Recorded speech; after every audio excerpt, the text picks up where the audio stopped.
अध्याय 6 दुनिया। विशेषकर बड़े शहरों में दिखावटी एवं झूठी जीवन शैली। फिर मैंने अपने स्वप्न में देखा कि जब वे मरुस्थल को छोड़ चुके थे, वे शीघ्र ही एक ऐसे नगर में पहुंचे जिसका नाम घमंड था, जिसमें एक उत्सव मनाया जाता था जिसे घमंड का पर्व कहा जाता था। यह इस प्रकार कहा जाता है क्योंकि यह नगर अपने आप में व्यर्थता से अधिक व्यर्थ है, और क्योंकि जो कुछ वहां बेचा जाता है या जो कुछ वहां से आता है, वह व्यर्थ है। जैसा कि ज्ञानियों ने कहा, सब व्यर्थ है। यशायाह अध्याय 40 पद 17, शुभोपदेशक अध्याय 1 पद 2 और 14, अध्याय 2 पद 11 और 17 और अध्याय 11 पद 8। यह मेला आधुनिक नहीं बल्कि बहुत पुराना है।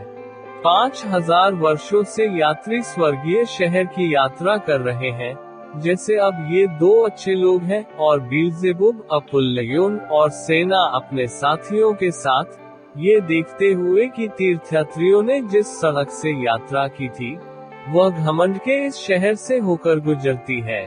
वे सभी प्रकार की वैनिटी की बिक्री के लिए पूरे वर्ष इस मेले को स्थापित करने के लिए सहमत हुए। फिर इस मेले में घर, जमीन, व्यापार, नौकरी, सम्मान, पदोन्नति, खिताब, देश, राज्य, कामवासना, सुख, सभी प्रकार के प्रसन्नता जैसे व्यापार हैं, शरीर, आत्मा, सोना, मोती, कीमती पत्थर और बहुत कुछ। इस मेले में धोखेबाज, जुआरी, मूर्ख, दुष्ट और हर तरह के धूर्त भी हमेशा मिल सकते हैं। अब जैसा कि मैंने कहा है, आकाशीय नगर की सड़क ठीक उस कस्बे से होकर गुजरती है जहां ये प्रसिद्ध मेला लगता है, और जो कोई भी इस आकाशीय नगरी में जाने के बिना इसे जाने के लिए जाना चाहता है, उसे दुनिया छोड़नी होगी। पहला पत्र कुरिन्थियों अध्याय 5 पद 10। खुद राजकुमारों का राजकुमार, जब वह दुनिया में था, अपने देश जाने के लिए इस शहर से गुजरा, और उसने मेले में एक दिन बिताया, और जैसा कि मुझे विश्वास है, मेले के मुख्य मालिक बीलज़ेबूब ने आमंत्रित किया था उन्हें व्यक्तिगत रूप से उनकी वैनिटी खरीदने के लिए। हाँ, और उससे मेले का स्वामी भी बना देता अगर वह शहर से गुजरते समय उसे प्रणाम करने के लिए सहमत होता। और भी, चूंकि वह इतना सम्मानित व्यक्ति था, बीलज़ेबूब उसके साथ एक गली से दूसरी गली गया, और बहुत ही कम समय में, मत्ती अध्याय 4, 8 से 10, दुनिया के सभी राज्यों को सिखाया, ताकि यदि संभव हो तो उसे लुभा सके। उसने उसको आशीष दी, और उसके कुछ व्यर्थ वस्तुओं को मोल लेने को कहा। लूका अध्याय 4, 5 से 7। इसलिए यह मेला बहुत पुराना है और बहुत बड़ा मेला है। इन तीर्थयात्रियों को, जैसा कि मैंने कहा है, इस मेले से गुजरना पड़ा। परंतु जब वे मेले में पहुंचे, तो उनके कारण खलबली मची, क्योंकि तीर्थयात्रियों ने उस मेले के कपड़े से भिन्न वस्त्र पहने थे, और उनकी भाषा उनके लिए पराई थी, क्योंकि निसंदेह वे सियोन की भाषा बोलते थे। परंतु जो मेले में उपस्थित हुए थे वे इस संसार के मनुष्य थे, सो मेले के एक छोर से दूसरे छोर तक उन्होंने एक दूसरे को जंगली देखा। कुरिन्थियों अध्याय 2 पद 7 और 8 को पहला पद। लेकिन जिस बात से व्यापारियों को कोई मजाक नहीं हुआ वह ये था कि इन तीर्थयात्रियों को अपने माल में कोई दिलचस्पी नहीं थी, उन्होंने उनकी ओर देखा तक नहीं। जब उन्हें कुछ मोल लेने के लिए बुलाया गया, तो उन्होंने अपने कान ढांप लिए और कहा, मेरी आंखों को फेर दो ताकि वे घमंड न देखें। और उन्होंने ऊपर देखा, ये समझाते हुए कि उनका व्यवसाय स्वर्ग में था। भजन 119 पद 37, फिलिप्पियों अध्याय 3 पद 19 और 20। जब किसी ने मजाक के लहजे में उनसे पूछा, आप क्या खरीदने जा रहे हैं? हम सत्य को खरीदते हैं। नीतिवचन अध्याय 23 पद 23। उन्होंने पूरी गंभीरता के साथ उत्तर दिया, इससे पहले कुछ ने उनका मजाक उड़ाया, दूसरों ने उनका अपमान किया और दूसरों ने दूसरों को उन्हें मारने के लिए प्रोत्साहित किया। अंत में कोलाहल इतना बढ़ गया कि मेले में कोई व्यवस्था नहीं रही। मेले के प्रिंसिपल को जल्द ही इसके बारे में पता चला और वह तुरंत उपस्थित हुए और अपने कुछ सबसे भरोसेमंद दोस्तों को इन लोगों को परीक्षा के लिए ले जाने का आदेश दिया। उनकी जांच करने वालों ने पूछा कि वे कहां से आए हैं, कहां जा रहे हैं और उन्होंने ऐसे अजीब कपड़े क्यों पहने हैं। उन लोगों ने उत्तर दिया कि वे तीर्थयात्री और संसार में परदेशी हैं और वे अपने देश स्वर्गीय यरूशलेम को जा रहे हैं। इब्रानियों अध्याय 11 पद 13 से 16। उन्होंने कहा कि उन्होंने नगर वासियों या विक्रेताओं को उनका अपमान करने का कोई कारण नहीं दिया जैसा उन्होंने किया था, न ही उन्हें अपने रास्ते पर जारी रखने से रोकने के लिए। बस इतना ही था कि जब उनसे पूछा गया कि वे क्या खरीदने जा रहे हैं, तो उन्होंने उत्तर दिया कि वे केवल सच खरीदना चाहते हैं। लेकिन जिन लोगों ने उनकी जांच की, उन्हें विश्वास नहीं हुआ कि वे पागल और पागल से ज्यादा थे। इसलिए उन्हें कोड़े मारे गए और मिट्टी से ढक दिया गया। उन्होंने उन्हें एक पिंजरे में बंद कर दिया ताकि वे मेले में आने वाले सभी लोगों के लिए एक तमाशा बन सके। वहां तब वे कुछ समय के लिए लोगों के मनोरंजन, द्वेष और बदले की वस्तु थे। प्रिंसिपल उनकी हर बात पर हंस पड़े, लेकिन तीर्थयात्रियों की विनम्रता और धैर्य ने उन्हें कई सहयोगी बना दिए। इसने दूसरों के क्रोध को भड़का दिया। रोमियो अध्याय 12 पद 17 से 21, पत्रस अध्याय 3 पद 9 का पहला अक्षर। तब क्रोधित होकर उन्होंने उन पर आक्रमण किया, उन्हें पिंजरे के आदमियों की तरह बुरा गिनते हुए और उन्हें ये बताते हुए कि वे उसके साथियों की तरह दिखते हैं और उन्हें उसी दुर्भाग्य का सामना करना चाहिए। तब इन दोनों गरीब तीर्थयात्रियों पर मेले में गड़बड़ी का आरोप लगाया गया था।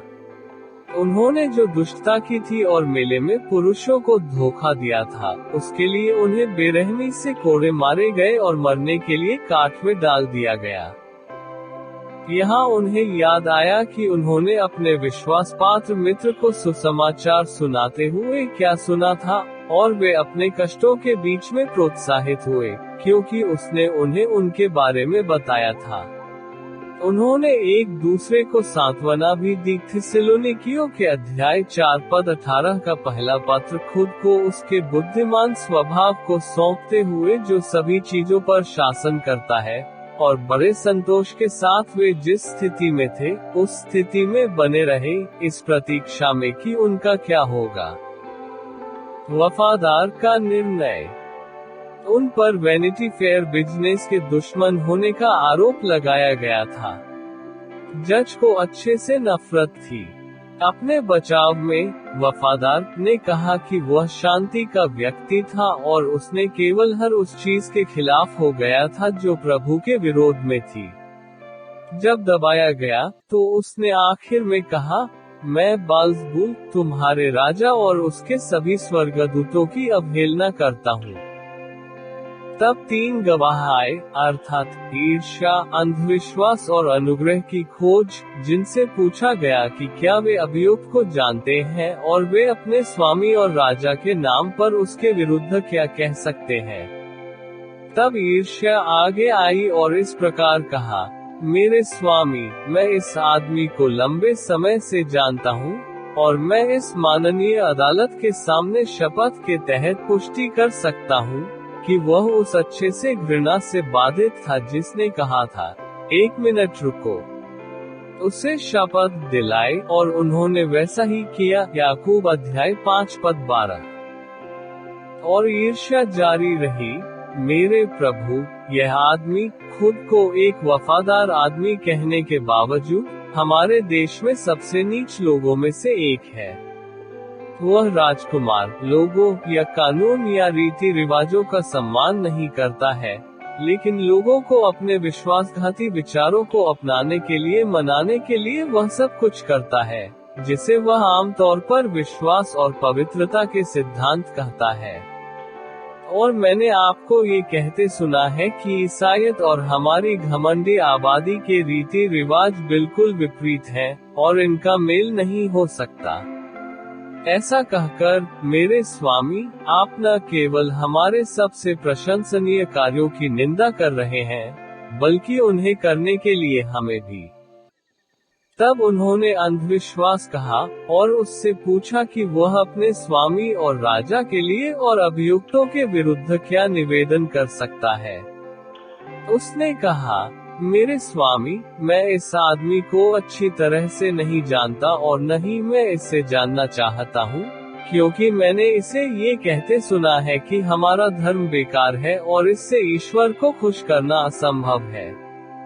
ये कहकर, मेरे स्वामी, आप अच्छी तरह जानते हैं कि आपका क्या मतलब है, कि हमारी पूजा व्यर्थ है और अंत में हम शापित होंगे।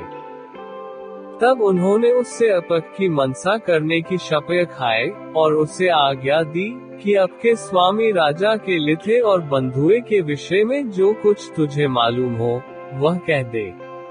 मेरे प्रभु, जैसा कि आप जानते हैं कि मैं इस आदमी को लंबे समय से जानता हूँ, मैंने उसे ऐसी बातें कहते सुना है जो मुझे नहीं करनी चाहिए, क्योंकि उसने हमारे राजकुमार बेलजेबुल को गाली दी है, और आपको, मेरे प्रभु, एक नीच खलनायक कहा है। और उसने अपने दोस्तों की अवमानना के साथ बात की है, जिनके नाम mister Oldman, mister Carnal Delight, mister Glutton, mister Vainglorious Desire, mister Lust, mister Greed और हमारे बड़प्पन के अलावा अन्य सभी हैं। इसके अलावा, उन्होंने कहा है कि यदि यह संभव होता, तो इन रईसों में से कोई भी इस शहर में नहीं होता। जब एहसान की तलाश खत्म हो गई, तो न्यायाधीश वफादार पर चिल्लाया, तुम पाखंडी, विधर्मी, देशद्रोही, आप जीवित रहने के लायक नहीं है, लेकिन तुरंत मृत्युदंड दिए जाने के लायक है, लेकिन ताकि हर कोई उस धैर्य को देख सके जिसके साथ हमने आपके साथ व्यवहार किया है। हम आपकी बात सुनेंगे, नीच धर्मत्यागी, आपको क्या कहना है?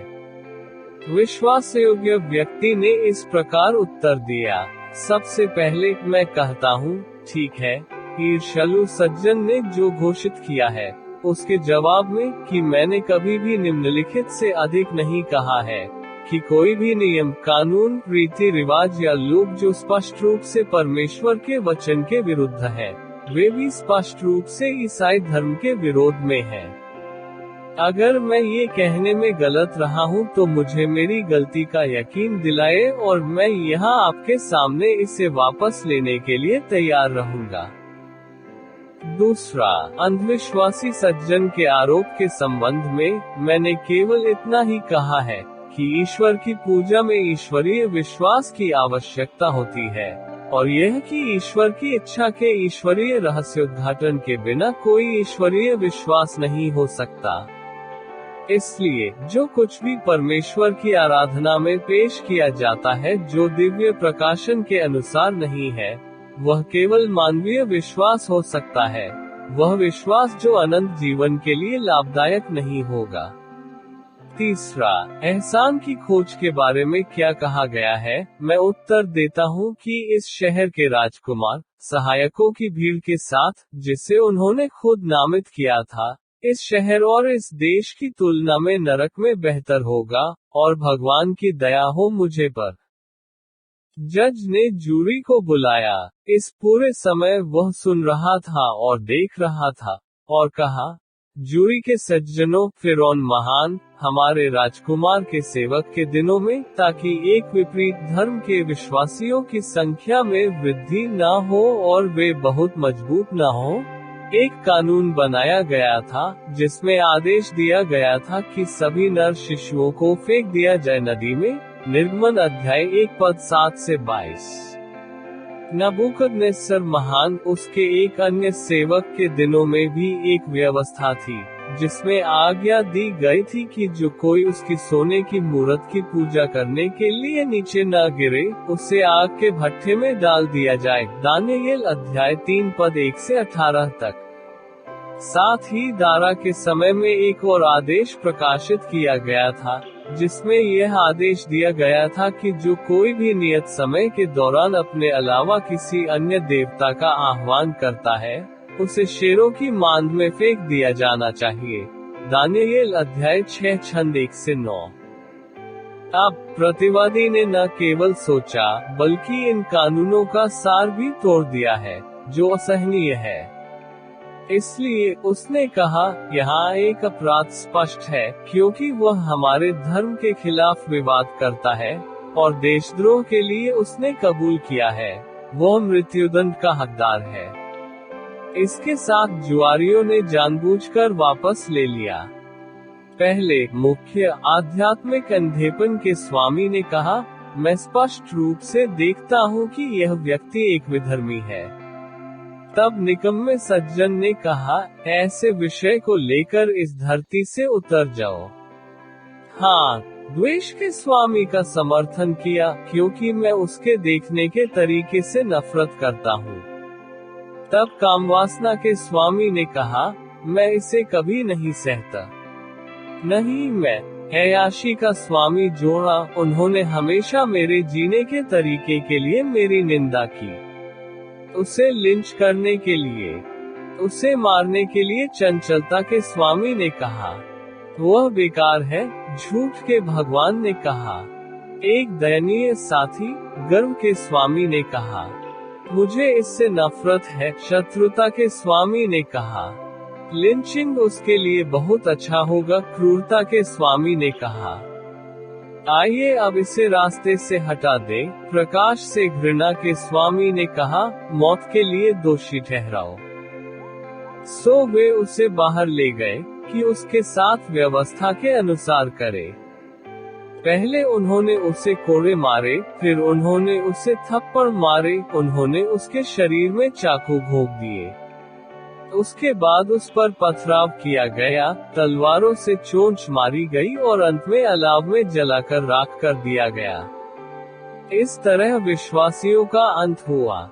अब मैंने देखा कि भीड़ के पीछे 2 घोड़ों द्वारा खींची गई एक गाड़ी थी, जो वफादार की प्रतीक्षा कर रही थी, जो जैसे ही उसके विरोधियों ने उसे समाप्त किया, उसमें प्राप्त किया गया, और बादलों को भेदते हुए और बिगुल की आवाज के लिए उसे ले जाया गया सबसे सीधा रास्ता, स्वर्गीय द्वार के लिए।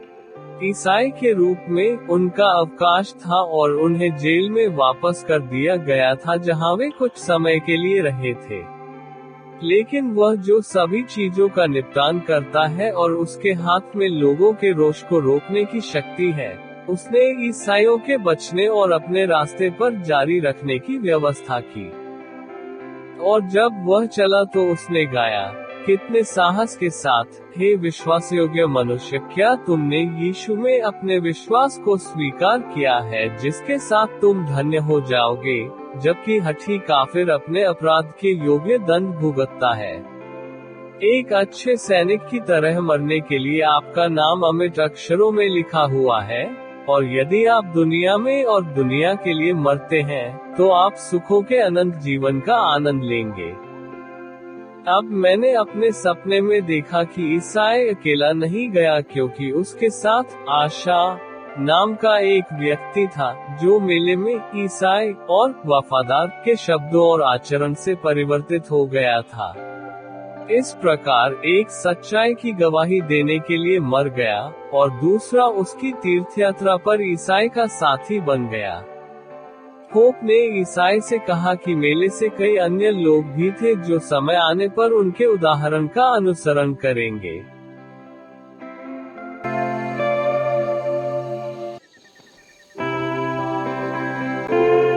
अध्याय 7, झूठी शिक्षाएं और संदेह। सुविधा का स्वामी। फिर मैंने देखा कि मेला छोड़ने के कुछ ही समय बाद उन्होंने सुविधा नाम के एक व्यक्ति को पकड़ लिया। उसने उन्हें बताया कि वह अच्छी बातों के नगर से आया है, और वह स्वर्ग के नगर को जा रहा है, परंतु उसने उन्हें अपना नाम नहीं बताया। ईसाई ने उससे पूछा, वहाँ तुम्हारे रिश्तेदार कौन हैं, अगर मैं जानूं? लगभग सभी लोग, लेकिन विशेष रूप से मेरे स्वामी चंचल, मेरे स्वामी समय के सेवक, कोमल शब्दों के स्वामी, दो चेहरों के स्वामी, किसी भी चीज के स्वामी, और हमारे पेरिश पादरी, दो भाषाओं के आदमी, पिता की ओर से मेरी माँ का भाई, और मेरी पत्नी एक बहुत ही गुणी महिला है, एक गुणी महिला की बेटी है। वह ढोंगी महिला की बेटी है, इसलिए वह एक बहुत ही योग्य परिवार की है। ये सच है कि धर्म के मामले में हम उन लोगों से कुछ हद तक अलग हैं जो अधिक ईमानदार हैं, लेकिन ये केवल दो बिंदुओं पर है। पहला, हम धारा के खिलाफ कभी नहीं लड़ते। दूसरा, हम हमेशा अधिक समर्पित होते हैं जब धर्म चांदी के सैंडल में चलता है। हम वास्तव में इसके साथ सड़क पर चलना पसंद करते हैं जब सूरज चमकता है और हर कोई इसकी सराहना करता है। तब ईसाई आशा के अपने साथी के पास गया और उससे कहा, मुझे विश्वास है कि यह सुविधा का एक निश्चित सज्जन है, अच्छे शब्दों का मूल निवासी है, और यदि वह है तो हम इस क्षेत्र के सबसे बड़े दुष्ट की संगति में हैं। उससे पूछो, मुझे नहीं लगता कि उसे अपने नाम पर शर्म आती है।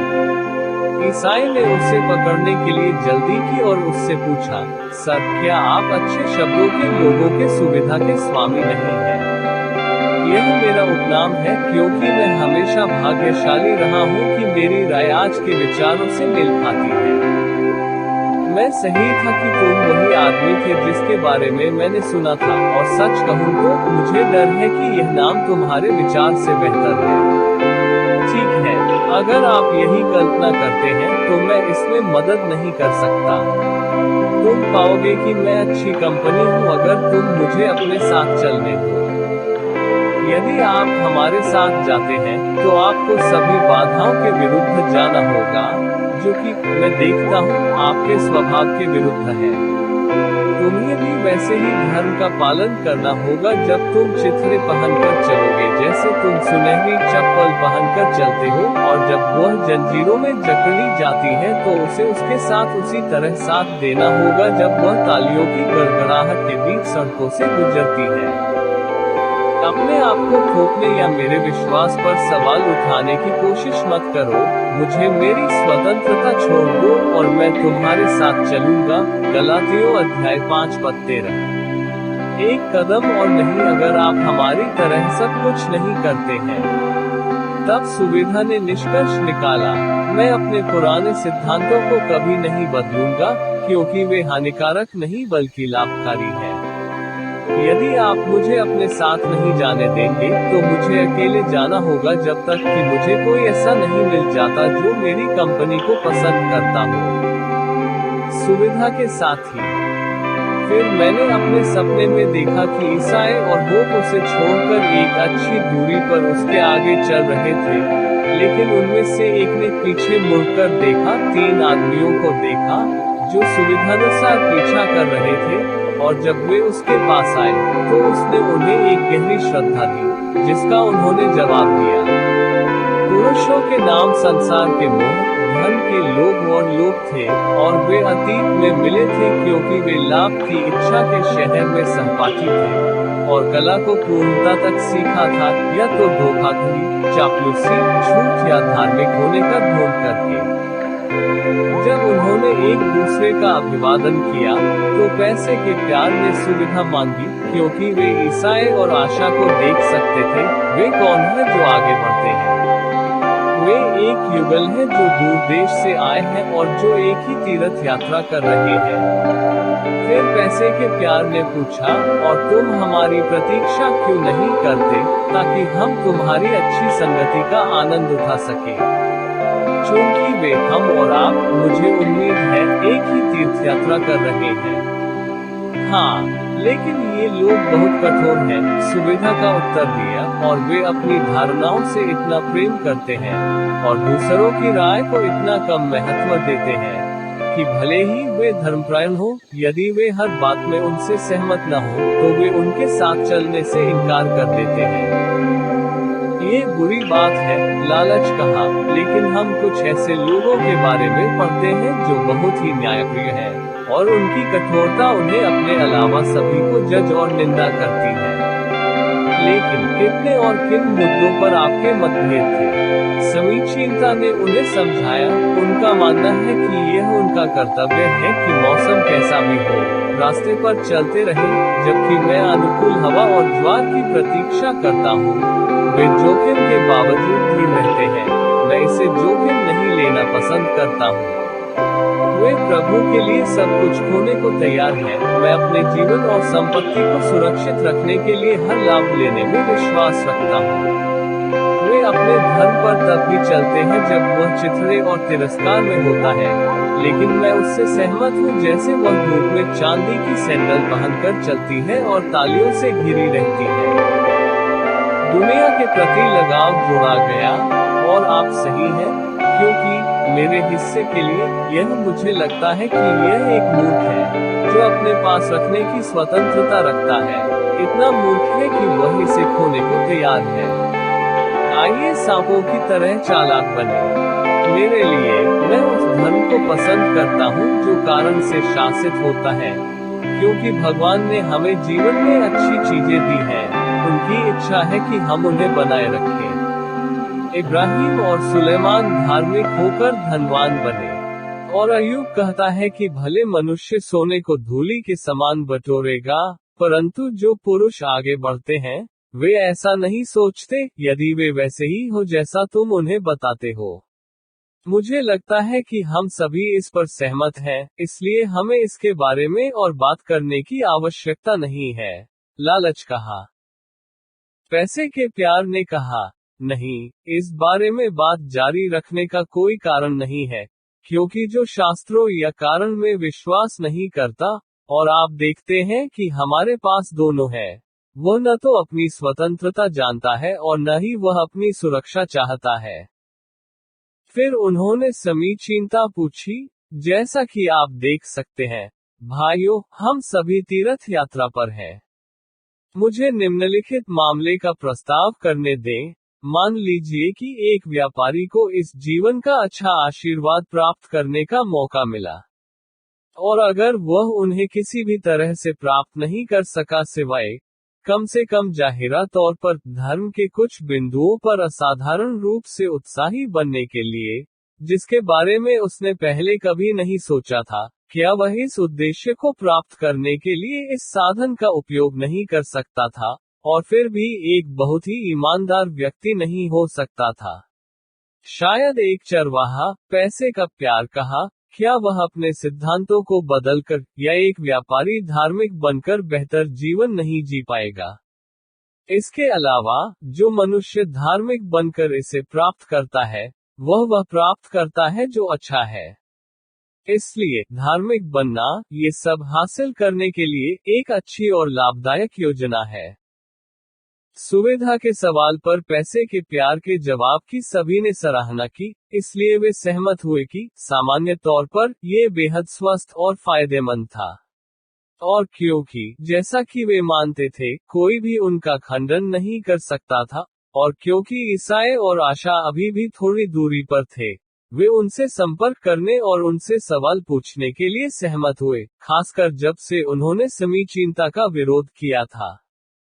ईसाई दुनिया के प्रति लगाव का जवाब देते हैं, इसलिए उन्होंने अन्य दो के साथ पकड़ा और एक संक्षिप्त अभिवादन के बाद, दुनिया के प्रति लगाव ने ईसाई और उसके साथी से सवाल किया, और उनसे पूछा कि क्या वे जवाब दे सकते हैं। ईसाई के पास उन्हें देने के लिए एक उत्तर था, विश्वास में एक बच्चा भी उस प्रश्न का उत्तर दे सकता है, क्योंकि यदि कुछ रोटियों के लिए मसीह का अनुसरण करना अवैध था, यूहन्ना अध्याय 6, 1-4 तक, और छंद 23-71 तक, ये कितना अधिक घृणित है कि मसीह और धर्म को संसार की वस्तुओं को प्राप्त करने और उनका आनंद लेने का साधन बनाया जाए। वास्तव में, केवल मूर्ति पूजक, पाखंडी, दुष्टात्माएं और तांत्रिक ही ऐसा सोचते हैं। पहले, पाखंडी फरीसी भी इसी धर्म के थे, वे लंबी प्रार्थनाएं करने का इरादा रखते थे, लेकिन उनका इरादा विधवाओं से उनके घरों को छीन लेने का था और इसके साथ ही उन्होंने परमेश्वर से अधिक निंदा प्राप्त की। लूका अध्याय 20 पद 46 और 47।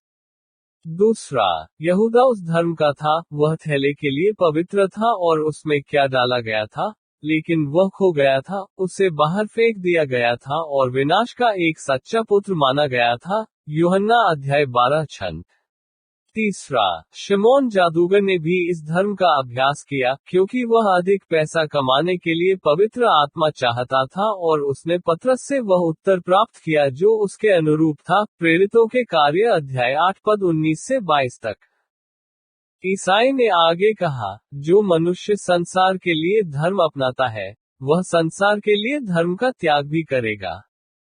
क्योंकि जिस प्रकार यहूदा ने धार्मिक बनकर संसार की कामना की थी, उसी प्रकार सत्य के लिए उसने अपने धर्म और अपने गुरु को भी बेच दिया था।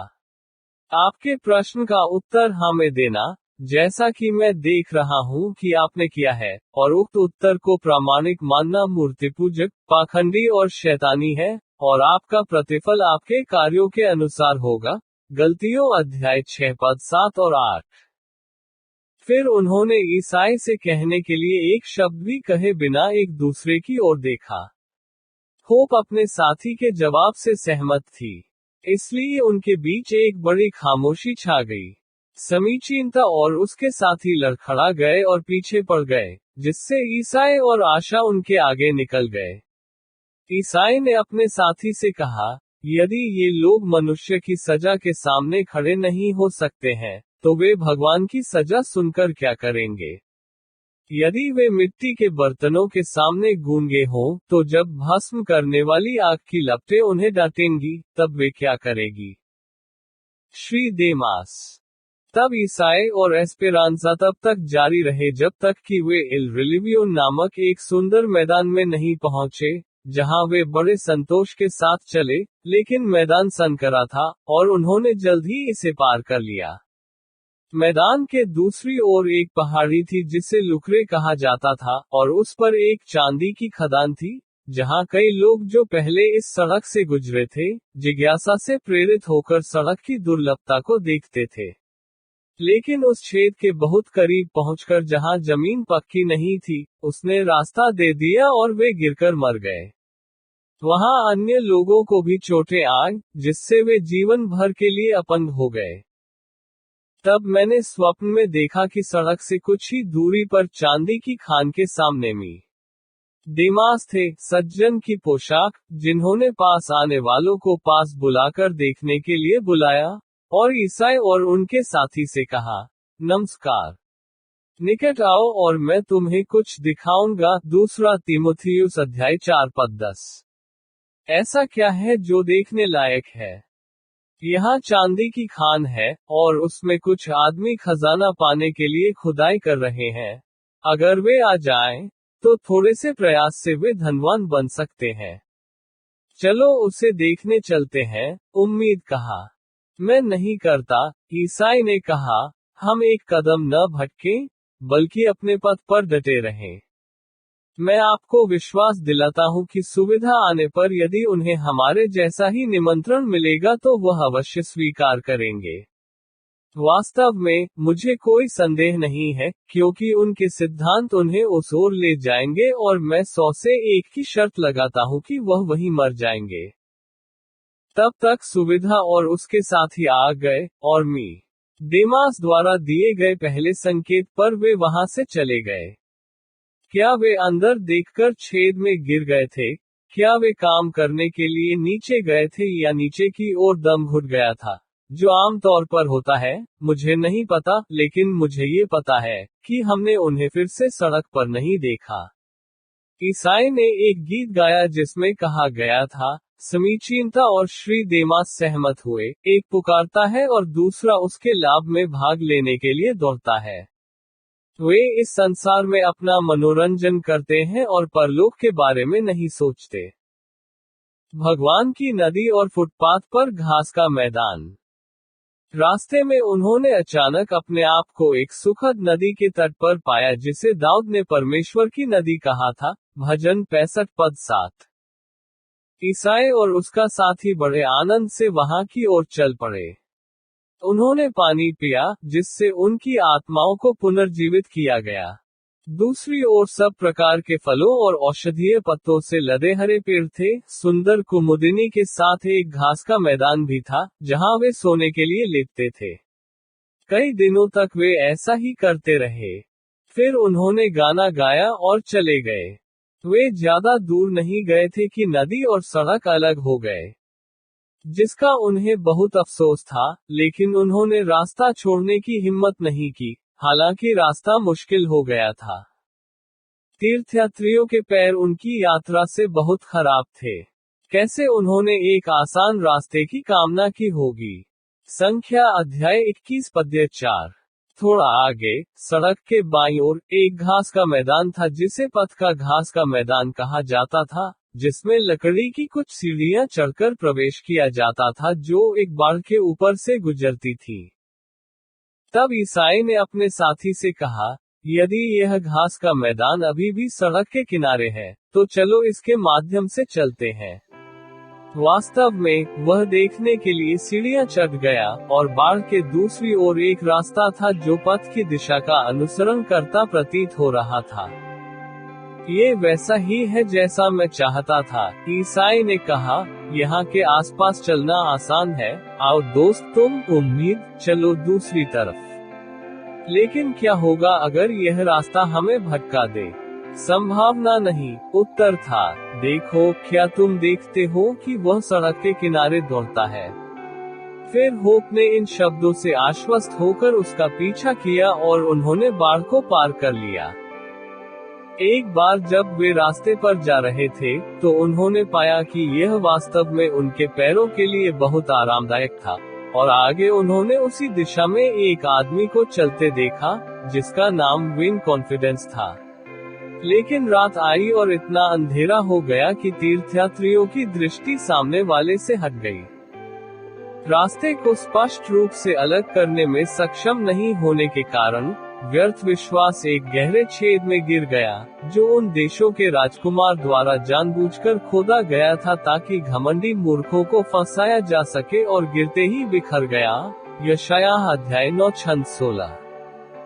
ईसाई और उसके साथी ने उसे गिरते हुए सुना, और वे उससे पूछने के लिए उसके पास गए कि उसे क्या हुआ है, लेकिन किसी ने उत्तर नहीं दिया। उन्होंने केवल दयनीय कराह सुनी। फिर आशा ने पूछा, और अब हम कहाँ हैं? उसका साथी चुप था, उसे पहले से ही शक था कि वे रास्ते से भटक गए हैं। फिर भयानक तरीके से बारिश और गरज और बिजली चमकने लगी और अचानक प्रेरी में बाढ़ आने लगी। इस आशा के साथ कहा, हाय मुझ पर, मुझे अपने रास्ते जाना चाहिए था। किसने सोचा होगा कि हम इस रास्ते से भटकने वाले हैं? मुझे शुरू से ही इसका डर था, और इस कारण से मैंने सावधानी बरतने की सलाह दी। मैं और अधिक स्पष्ट रूप से बोलता, लेकिन आप मुझसे बड़े हैं। बिना कुछ किए न रहें, राहों पर लौट आने का प्रयास करें। पानी पहले ही काफी बढ़ चुका था, और वापस लौटने की कोशिश करना बहुत खतरनाक था। इसलिए मैंने सोचा कि जब हम रास्ते पर होते हैं तो रास्ते से हट जाना हमेशा आसान होता है, बजाय इसके कि हम रास्ते से हट जाएं तो उस रास्ते पर वापस आ जाएं। फिर भी उन्होंने लौटने की कोशिश की, लेकिन यह इतना अंधेरा था और इतना बाढ़ आ गया था कि 9 या 10 बार उन्हें डूबने का खतरा था। संदेह का महल और निराशा का दानव।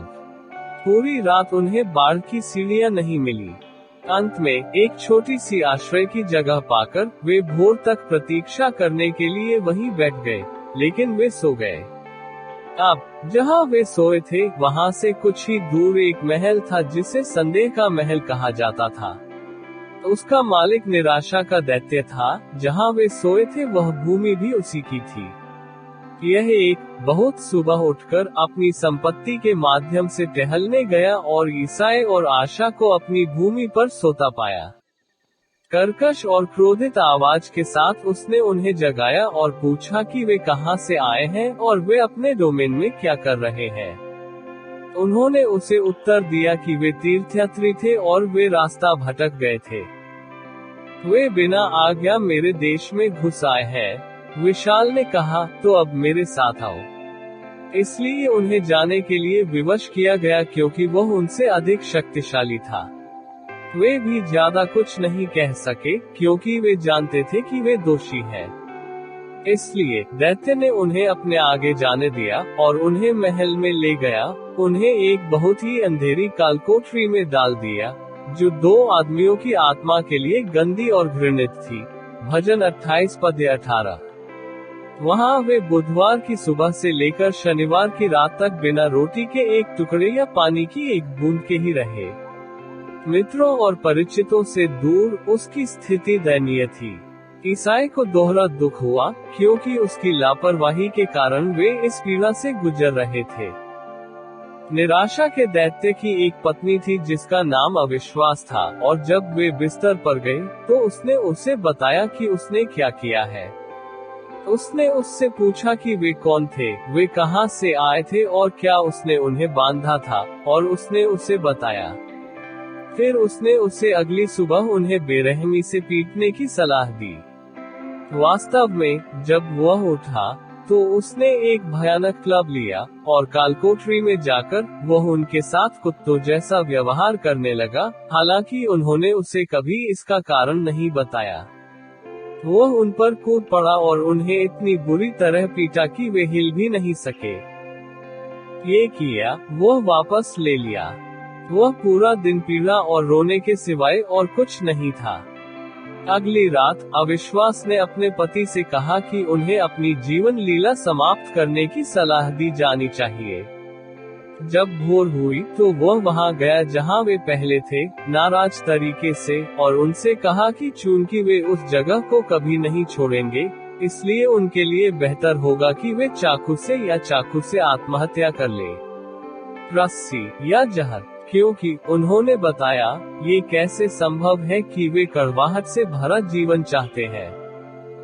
लेकिन उन्होंने उससे विनती की कि वह उन्हें जाने दे। इसके साथ उसने उन्हें घूर कर देखा और उन पर इस तरह से आरोप लगाया कि अगर वह फिट नहीं होता तो उसका अंत हो जाता, जैसा कि वे हमेशा गर्म मौसम में करते थे। हमले ने उन्हें अपने हाथों के इस्तेमाल से वंचित कर दिया। इस कारण उन्हें सेवानिवृत्त होने और उन्हें अकेला छोड़ने के लिए मजबूर होना पड़ा। तो वे बात करने लगे। भाई, ईसाई ने कहा, हम क्या करेंगे? ये जीवन शुद्ध पीड़ा में से एक है। मेरे हिस्से के लिए मुझे नहीं पता कि इस तरह जारी रहना बेहतर है या एक ही बार में मर जाना। मेरा प्राण इस रीति से जीने से गला घोटना अधिक पसंद करता है, और इस कालकोठरी से कब्र उत्तम है। अय्यूब अध्याय 7 पद 15। क्या हम विशाल की सलाह मानेंगे? होप के पास ईसाई के लिए प्रोत्साहन के शब्द थे, आप कितने बहादुर रहे हैं। आइए थोड़ा और धैर्य रखें। ये सच है कि हमारी वर्तमान स्थिति भयानक है, और मेरे लिए हमेशा ऐसे ही जीने से मृत्यु कहीं अधिक बेहतर होगी। परंतु हम विचार करें कि जिस देश में हम जा रहे हैं उसके स्वामी ने कहा है, तुम मारोगे नहीं, और यदि दूसरों के संबंध में ऐसा है तो हम आत्महत्या करने की सलाह का पालन तो बिल्कुल भी नहीं कर सकते।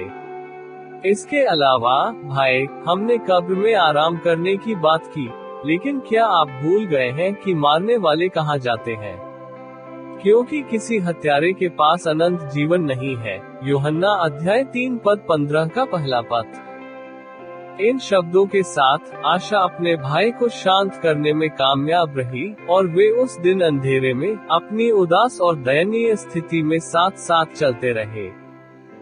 रात होने पर जब विशाल और उसकी पत्नी आराम करने के लिए सेवानिवृत्त हुए, तो उसने उससे पूछा कि क्या कैदियों ने उसकी सलाह का पालन किया है, जिस पर उसने उत्तर दिया, वे मजबूत लोग हैं, वे अपनी जान लेने के बजाय दुख सहना पसंद करते हैं।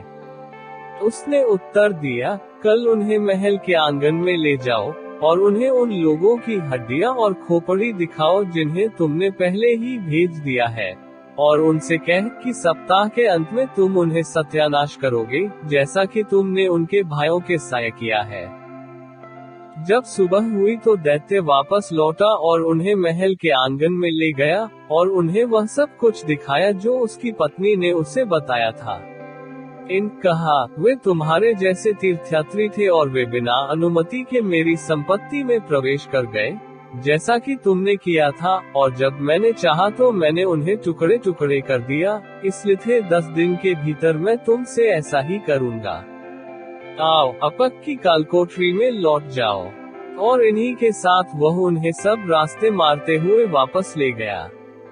इस प्रकार तीर्थयात्रियों ने पूरे शनिवार को पहले की तरह ही शोकाकुल परिस्थितियों में बिताया। लगभग आधी रात को वे प्रार्थना करने लगे और भोर होने तक प्रार्थना करते रहे। और ऐसा हुआ कि भोर से थोड़ा पहले ईसाई अचानक आश्चर्य से चिल्लाया, मैं क्या मूर्ख हूँ। इस भयानक कालकोठरी में रहने के लिए जब मैं आजाद हो सकता था। मैंने अपने सीने में वादा नामक एक कुंजी रखी है, जो मुझे यकीन है कि इस महल में कोई भी ताला खोल देगा। क्या अच्छी खबर है भाई, इसे बाहर निकालो और कोशिश करते हैं। ईसाई ने ऐसा किया और इसे कालकोठरी के दरवाजे पर आजमाना शुरू किया, जिसमें से चाबी घुमाने पर ताला खुल गया। दरवाजा आसानी से खुल गया और क्रिश्चियन और होप बाहर निकल आए। तब ईसाई बाहरी द्वार के पास पहुंचे जो महल के प्रांगण में जाता था। उसे भी उसी चाबी से खोला। तब वे लोहे के दरवाजे के पास गए, क्योंकि उसे खोलना भी आवश्यक था। ताला बहुत मजबूत था, हालांकि कुंजी ने इसे खोल दिया। उन्होंने दरवाजे को धक्का देकर खोला और तुरंत भाग निकले, लेकिन यह इतना चरमराया कि इसने निराशा के विशाल को जगा दिया, जो कैदियों के पीछे जाने के लिए हिंसक रूप से उठे। उन्होंने महसूस किया कि उनके पैर कांप रहे हैं और उन्हें अपना एक हमला फिर से दिया, ताकि वह तीर्थयात्रियों के पीछे नहीं जा सका। वे चले गए और जल्द ही राजा की सड़क पर वापस आ गए, जहां वे सुरक्षित थे क्योंकि वे दैत्य के अधिकार क्षेत्र से बाहर थे। लकड़ी की सीढ़ियां पार करने के बाद वे एक स्तंभ खड़ा करने और उस पर इन शब्दों को उकेरने के लिए सहमत हुए, इन चरणों को पार करना संदेह के महल का मार्ग है, जिसका स्वामी निराशा का विशाल है, जो स्वर्गीय मातृभूमि के राजा से घृणा करता है और चाहता है उसके पवित्र तीर्थों को नष्ट करो। यह ऐसा था कि कई लोग बाद में वहां से गुजरे, चिन्ह को पढ़ा और खतरे से बच गए। प्रसन्नता के पहाड़। फिर वे तब तक आगे बढ़े जब तक कि वे प्रसन्नता के पहाड़ों तक नहीं पहुंच गए, जो कि पहाड़ी के स्वामी के हैं, जिनका हम पहले ही उल्लेख कर चुके हैं। वे बगीचों और बगीचों, दाख की बारियों और पानी के झरनों की ओर पहाड़ों पर चढ़ गए, जहां उन्होंने भी पिया, नहाया और जितना चाहा उतना खाया। इन पहाड़ों की चोटियों पर चरवाहे शाही रास्ते के पास अपनी भेड़ बकरियां चरा रहे थे। तीर्थयात्री उनके पास आए और अपने कर्मचारियों पर झुक गए, जैसा कि थके हुए यात्री हमेशा करते हैं जब वे सड़क पर किसी से बात करने के लिए रुकते हैं। तो उन्होंने उनसे पूछा, किसके आनंद के पहाड़ और यहाँ चरने वाली भेड़ें? वे इमैनुएल की भूमि है और उनमें से आप उसका शहर देख सकते हैं, और भेड़ें भी उसकी हैं, क्योंकि उसने उनके लिए अपना प्राण दे दिया। यूहन्ना अध्याय 10:11। यहाँ से वहाँ कितनी दूर है? जो आने वाले नहीं है उनके लिए बहुत कुछ, चरवाहों ने जवाब दिया। सड़क सुरक्षित है या खतरनाक? ईसाई से पूछा। चरवाहे, जिनके नाम बुद्धि, अनुभव, सतर्कता और ईमानदारी थे, उनका हाथ पकड़कर उन्हें अपने तंबुओं में ले गए और जो कुछ उन्होंने पहले से तैयार किया था उसे उन्हें खाने को दिया। तब चरवाहों ने आपस में कहा, आओ हम तीर्थयात्रियों को स्वर्ग के नगर के द्वार दिखाएं और देखें कि क्या वे इसे अपनी दूरबीन से देख सकते हैं। तीर्थयात्रियों ने प्रस्ताव को गर्मजोशी से स्वीकार किया, इसलिए उन्हें एक ऊंची पहाड़ी की चोटी पर ले जाया गया, जिसे समाशोधन कहा जाता है, और वहां उन्हें देखने के लिए दूरबीन दी गई। उन्होंने सोचा कि उन्होंने दरवाजे जैसा कुछ देखा है और उस स्थान की महिमा के बारे में भी कुछ देखा है। जब वे जाने की तैयारी कर रहे थे, चरवाहों में से एक ने उन्हें रास्ते के बारे में एक नोट दिया, दूसरे ने उन्हें चापलूसों से सावधान रहने की चेतावनी दी, तीसरे ने सिफारिश की कि वे मंत्रमुग्ध फर्श पर न सोए और चौथे ने उनसे कामना की कि भगवान उनके साथ रहें।